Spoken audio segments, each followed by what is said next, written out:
So if this is your first time growing, I would treat this like an experiment.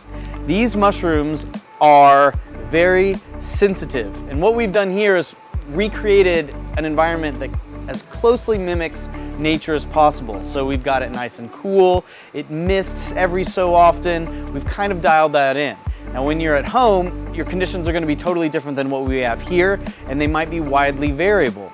So treat it like an experiment. If it's too close to a window, it might be a little warm. You might want to move it away from that window. If it's underneath a draft in your house, it might be a little dry. So pay attention to your mushroom. If it looks like it's getting a little bit dry, you're probably right. Spray it a little more often. If it looks like it's too wet, give it a little bit of a break.